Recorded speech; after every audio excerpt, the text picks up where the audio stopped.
We need climate justice. We need equity and fairness. We need system change and solutions for a better tomorrow. Protecting the most vulnerable. We need climate justice today. Climate justice now.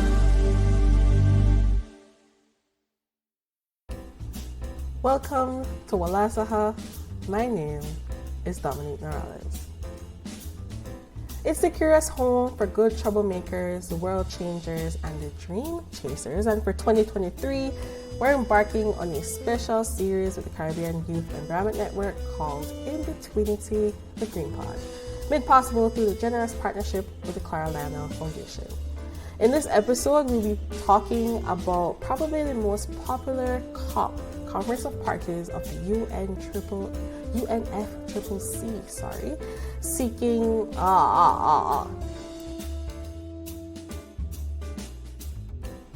In this episode, we'll be talking about probably the most popular COP, Conference of Parties of the UNFCCC, and seeking to demystify this grandeur symmetry of existential importance. COP28 is set to be the final and arguably most important display of symmetry in 2023, set to happen November 30th to December 12th. This meeting, as the ones before, is critical for the globe, but especially those like us from the global south, dotted with less developed countries that are, as we know, disproportionately affected by the atrocities of climate crisis, increasing sea levels, monstrous hurricanes, and parching droughts.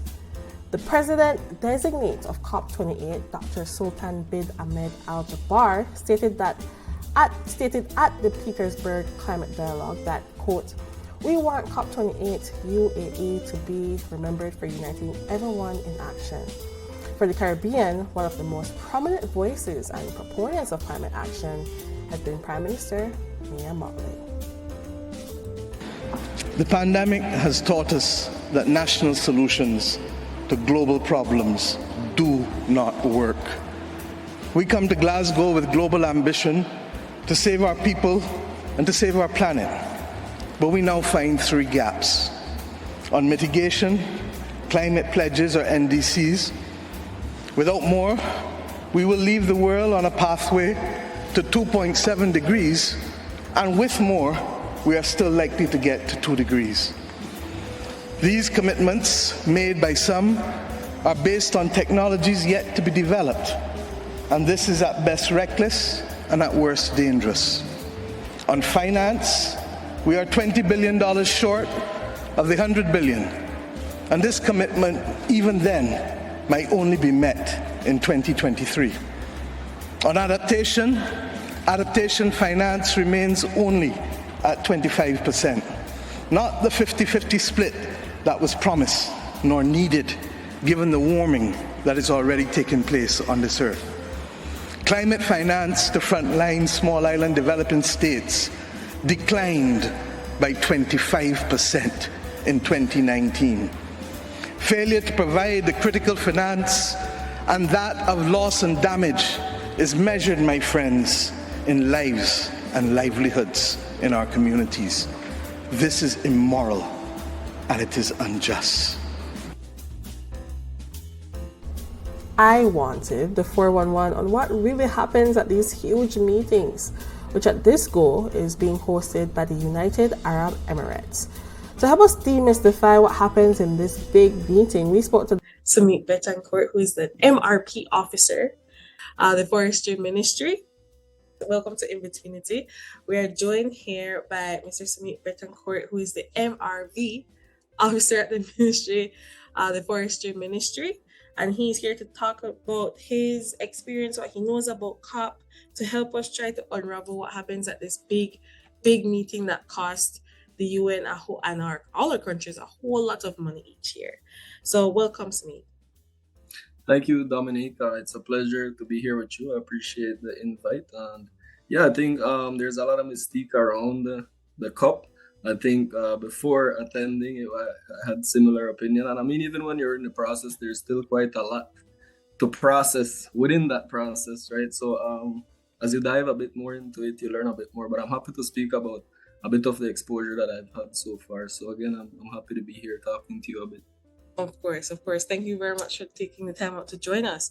Now, I want to jump in early and ask you first a bit about you, what you're doing now. Why are you, as a young person, in this environmental space?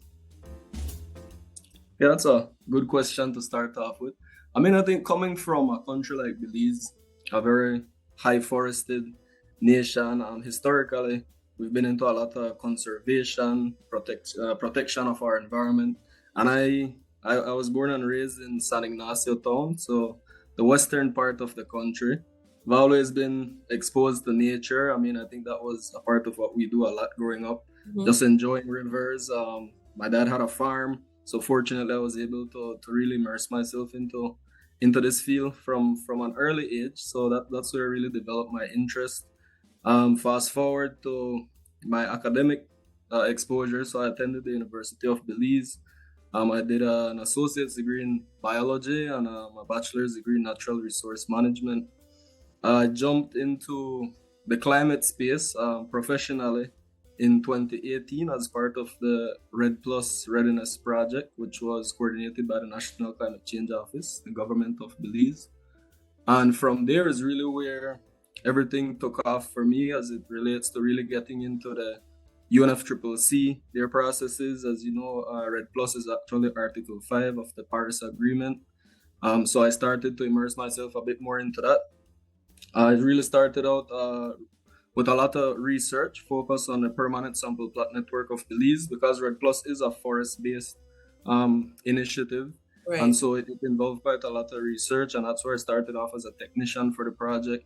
And as we dived a bit deeper into this, it started to connect a bit with Article 6 of the Paris Agreement, which has to do with markets, carbon credits, which is one of the hot topics these days. And I eventually attended COP. My first COP was COP26 in Glasgow, and then I attended COP27 in Egypt last year.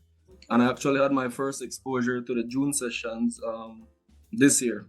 Okay, so tell us a bit about COP. So COP starts before COP starts. In this what they call the June meetings, right? Right.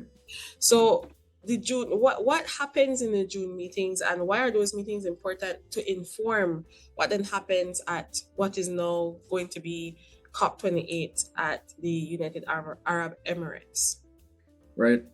So essentially the subsidiary body sessions in June. So you have the SBI, Subsidiary Body for Implementation, and the Substa.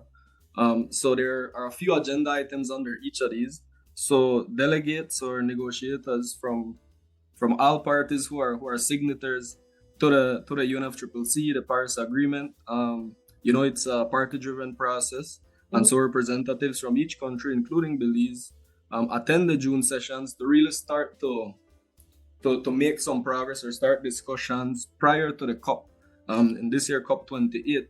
So it's really having those discussions early on, so that when you get to COP, there's already some progress made, and hopefully you can get some final decisions at COP28. So it's really a preparatory session for the COP28.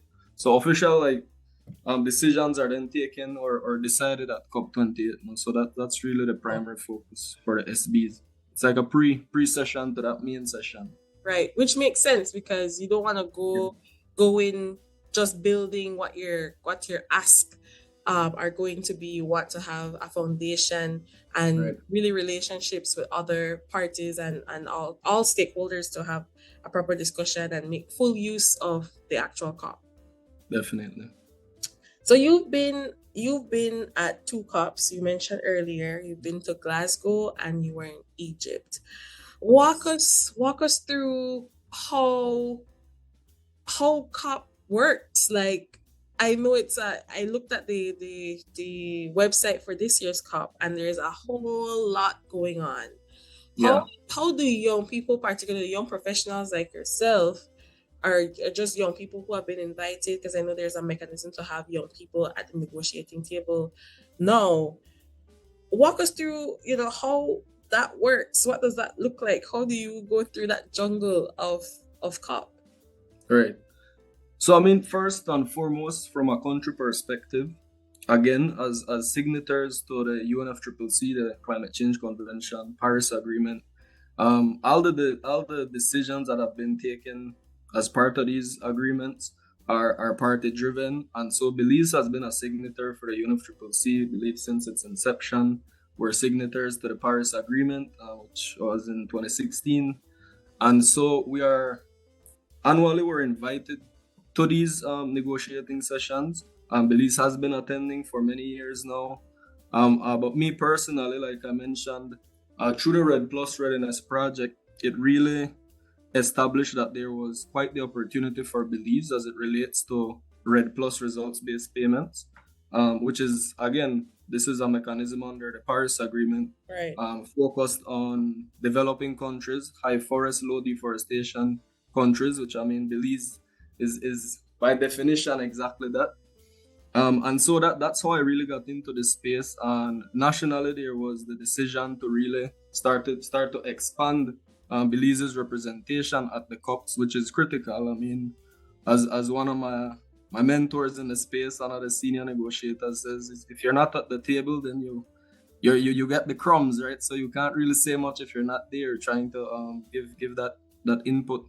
So really, that's how I got into it, and my focus was Article 6 of the Paris Agreement, or is the Article 6 of the Paris Agreement, which focuses on market and non-market approaches. And this, of course, is directly connected to our efforts under Article 5, which is Red Plus and Red Plus results-based payments, and trying to get that connectivity into Article 6, which was one of the key parts of the negotiations going back for some time now. Unfortunately, now Article 5 is a part of or qualifies for Article 6. So yeah, my focus has been Article 6, again, market, non-market mechanisms. So Article 6 is essentially split into three sections: Article 6.2, 6.4, and 6.8. 6.2 is International Transferable Mitigation Outcomes, or ITMOs. So this occurs bilaterally between parties or countries in order to meet their nationally determined contributions, their NDCs. Article 6.4 is a bit more project-based, and Article 6.8 is non-market aspect of Article 6, which focuses on capacity building, technology transfer, and so forth. So yeah, that's how I got into the space, and I've been representing Belize at the negotiating table, focusing on Article 6. My first COP, actually, I shadowed one of the main negotiators at the time who was focusing on Article 6, because it's you get some training before going, but really when you're there at your first COP, it's really a wild experience. There's, like you mentioned, there's a lot going on. If you think just visiting the COP28 pages, you can already see or anticipate the amount of things or moving parts. So yeah, on my first, I went prepared, understanding what it is Article 6 was about, and with my connection with Article 5, the Red Plus aspect, technically I was there, but really experiencing how the negotiations work, the scheduling, for instance, which sometimes just changes on the fly, the agenda items. It was really a thorough experience in such a short space of time, no? Right. And then of course when I attended COP27, it becomes much easier. You've already been through that initial shock of a COP. So, and then you're much more focused. You understand what it is you need to do and how to do it. But in this space, some of the senior representatives say you're still a rookie until after your third COP, then you've been fully baptized into the process. So I'm still a rookie, really. Still a rookie. Yeah, I'm not sure if that sort of answers your question. Yeah, it does. It does. And I think it helps the audience understand too that there's a lot of moving parts. I know, for example, I got some training with Red Plus when I was with the media. So there was this incredible training with the media. They took us out for a few days, I think, and we had to really write a news story about conservation, climate action, but focused on through the lens of Red Plus. I know a little bit about that, and it's a initiative I very much support as what activists in the environmental and climate action space, but also as just a Belizean who values this natural resource that we have. Uh, Right. so you told us a bit about your experience of CAP, how you walked into it. Now I'm going to ask you what may or may not be a difficult question. I want you to narrow down, what has been you're a young professional in the space as well.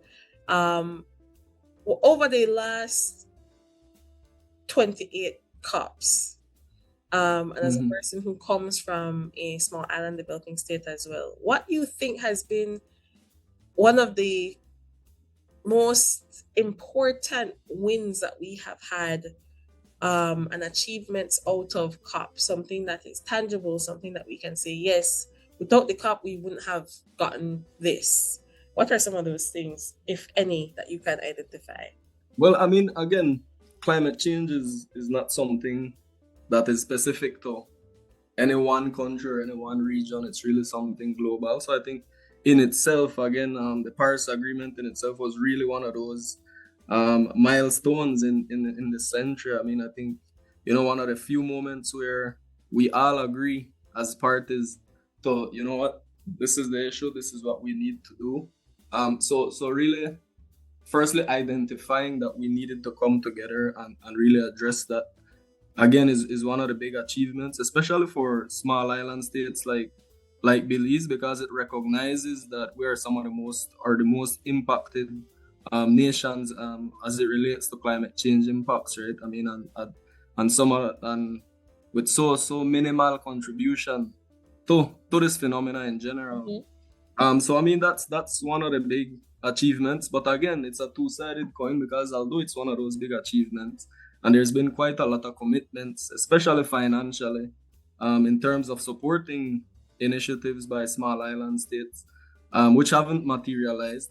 I think that's one of the downsides to this. We agree and we recognize that there needs to be support for small island states, but sometimes that support, the support committed isn't realized. No? So I think that's also one of the pitfalls there that I would say. Yeah, yeah, yeah. I when we first started this series, I spoke to Javnik Henry. He's from St. Lucia. Our last episode was with Miss Kristen Marin, who is also Belizean. And I often ask them, which is a question I will pose to you now. What would you say are the Caribbean's priorities? What must we leave COP with when COP finishes? Leading, I know that there's a huge focus on global stock take Mhm. this year. What must we do to say that yes, this COP that cost us a lot of money was a win for small island developing states that are most affected by this climate change phenomenon? Right.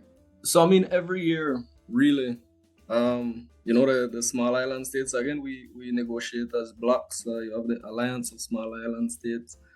We have specific thematic areas as well. So Article 6 is one of those thematic areas. You have transparency, you have finance, mitigation. So each of these thematic areas have a specific focus, right? Mhm. But some of the main things that we again always want to highlight, the commitment from parties, from especially Annex 1 countries which have committed to contribute to the development or support small island states, and this support again doesn't materialize. I think it's something that we repeat almost every year, and they hear it, but it's a challenge to really get that moving. Again, it's a party driven process, and Right. although they recognize this, I think there's quite a limit, or we're limited in terms of actually getting that support across the line. No? But I think this year is a critical year for the global stock take.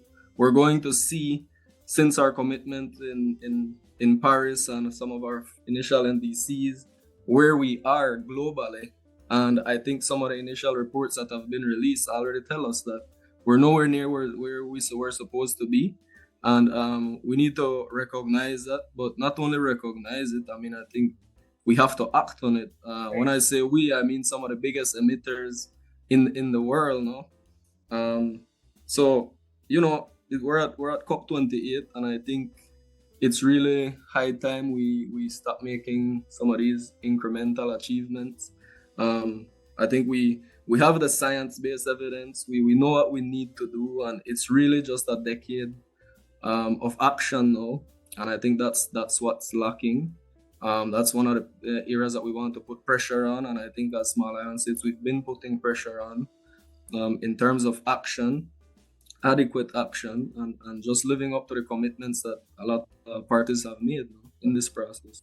For sure, for sure. I think no the like my grandmother said at time to stop talk and just do the thing, right? Like Yeah. get it done, because I think there's not an appreciation for the more than, of course, the economics of this thing, because I think that things don't move unless people recognize that there are economic losses to be made. But to me, what is more important is that literal people's livelihoods are at stake, and Yeah, that exactly. it's not a thing that you just say and you just glance by and like, oh well, yeah, people's lives are at stake. But that's a real thing. It's a real public health threat, a real Exactly. national security threat, a real fiscal policy impediment. It affects everything, and I don't think there's a real appreciation for the magnitude of the situation.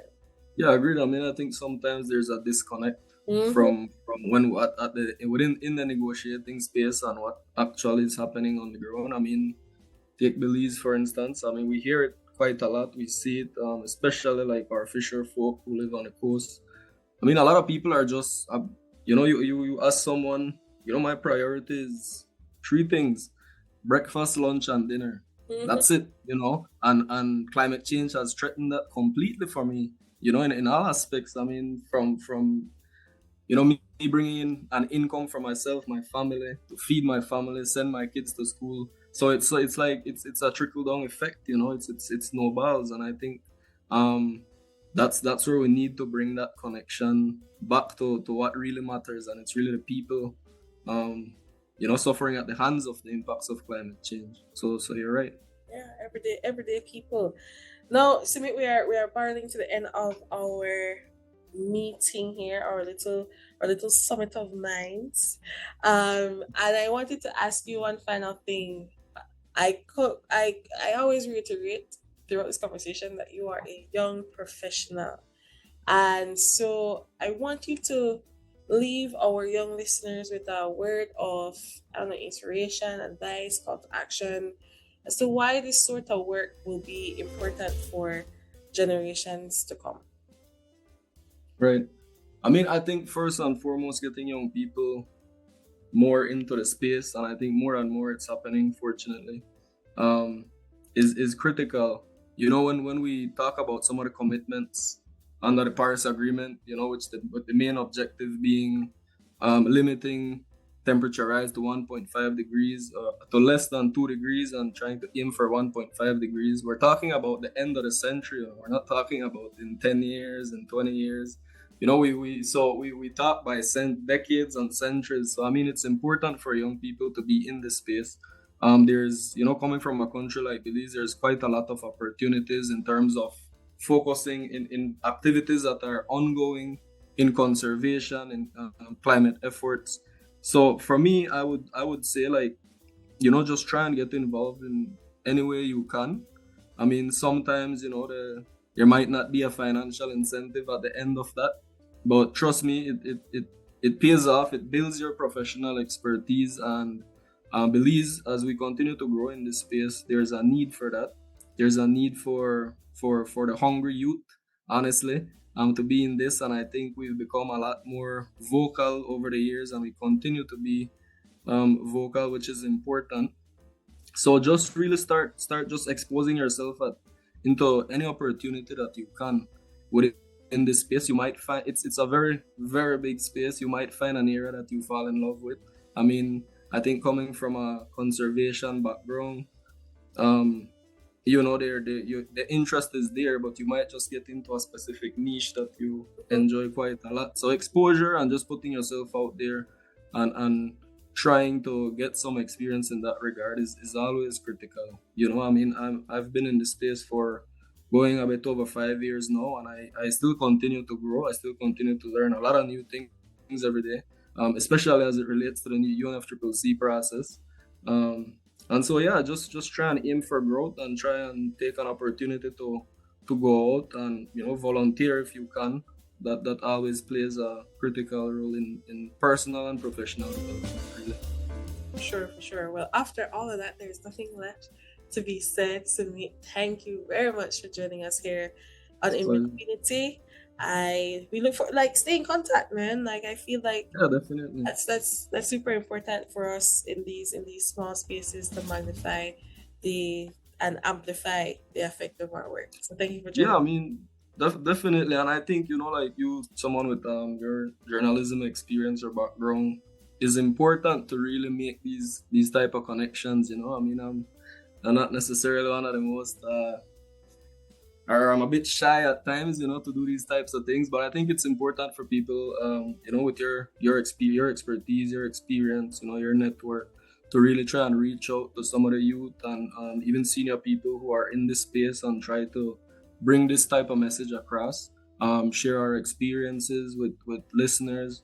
I think is very important. We all have a critical role to play, and I think this is definitely one of them, making that connection so that the message doesn't get lost. Yeah, But yeah, it was a pleasure having a conversation with you, Dom. Of course, thank you very much, Steve. Until next time, we encourage you to read a little bit deeper, lean into community, and hopefully that we've managed over the series to tickle your curiosity just enough to spur you to act. You can do that by joining any of our CYEN chapters across the region. Sign up by visiting cyen.org. To learn more about COP28 and what we hope to achieve, you can visit cop28.com. Thanks for joining us here at Walasaha for INBETWEENITY, the Green Pod, made possible through the kind generosity of the Clara Lionel Foundation.